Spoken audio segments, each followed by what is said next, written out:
6h44, votre invité Jean-Jacques Jérôme Frignet, le directeur des campagnes à Greenpeace. Oui, Jérôme Frignet, bonjour. Bonjour. Le thon est en danger. Je parle du thon albacore, pas du thon rouge, parce que ça a été régulé et ça prouve que ça marche d'ailleurs avec le thon rouge. Voilà, le thon rouge n'est pas encore tiré d'affaire, Non, mais ça va mieux. Il y a des quotas. Je parle du thon albacore. Le thon albacore, c'est un thon qui est rouge, à la chair rouge, mais en fait, il est jaune.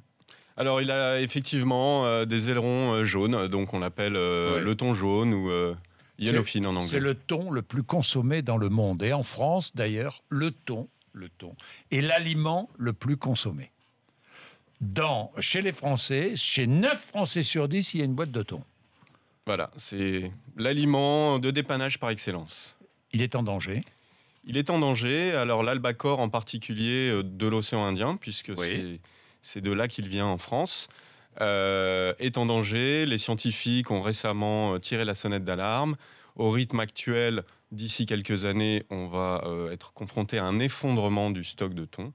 Donc, il faut faire quelque chose. Voilà, exactement. Il faut réagir. Vous avez réagi. Je sais qu'il y a une grande réunion actuellement dans l'océan Indien, c'est ça, hein? Absolument. Des à la Réunion, d'ailleurs. À la Réunion, des pays qui pêchent le thon. Est-ce qu'on va trouver une solution pour limiter la pêche? C'est ce qu'il faut faire. D'ailleurs, samedi, vous êtes partis, 20 groupes de militants de Greenpeace. Vous avez nettoyé, c'est votre terme, symboliquement, des rayons de supermarchés, des boîtes de thon petits navires dans plusieurs villes de France, Strasbourg, Lille, Metz, Lyon, Grenoble, Montpellier, Poitiers, La Rochelle. Pourquoi petits navires? Pourquoi petit navire? Parce que petit navire, c'est déjà le leader sur le marché du thon en boîte en France. Oui. Près de 30% de part de marché.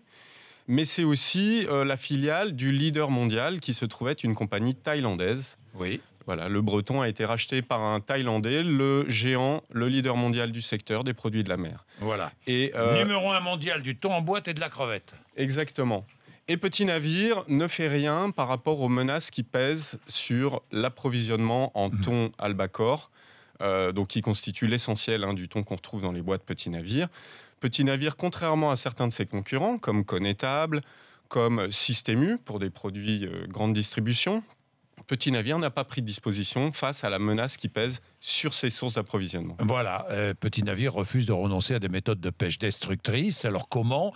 L'utilisation de techniques, par exemple d'immenses filets reliés à des radeaux eux-mêmes équipés de balises.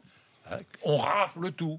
Voilà, alors le problème c'est que la technologie a considérablement progressé ces 10-15 dernières années. Aujourd'hui, les thoniers, qui sont des navires immenses, il ne faut pas se figurer la petite barque de 7 ou 8 mètres avec son papy pêcheur, non pas du tout.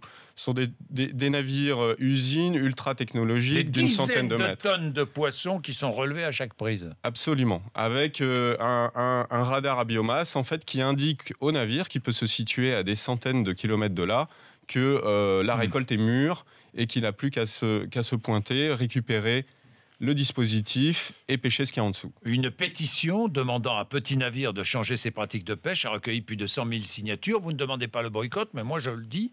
Je dis n'achetez plus de Petit Navire, de thon Petit Navire. Il y a d'autres thons avec d'autres marques qui font des efforts. Vous parliez de Système U, il y a Carrefour, il y a d'autres marques qui font des efforts pour des pêches respectueuses de l'environnement et respectueuses de la quantité de poissons qu'il faut conserver pour pouvoir garder l'avenir, garder l'espèce dans l'avenir. Thomas Frignet. Tout à fait. Les dirigeants de Petit Navire aujourd'hui les dirigeants de Petit Navire sont en train de scier la branche sur laquelle ils sont assis, parce que effectivement, d'ici quelques années, on va avoir un vrai problème d'effondrement du stock et de disponibilité du thon. C'est aussi pour ça qu'on a vidé un peu les rayons. C'est une façon symbolique de montrer que d'ici quelques années, ça sera peut-être la réalité. On les aura peut-être plus, ces boîtes de thon, de la protéine bon marché. Il faut faire quelque chose. Donc, regardez ce qu'on a fait en Méditerranée. Ça s'améliore très nettement. Eh bien, faisons la même chose ailleurs dans le monde. Merci, Jérôme Frignet. Je vous en prie, merci à vous. Directeur des programmes à Greenpeace. Il est 6h49. Vous êtes sur RMC.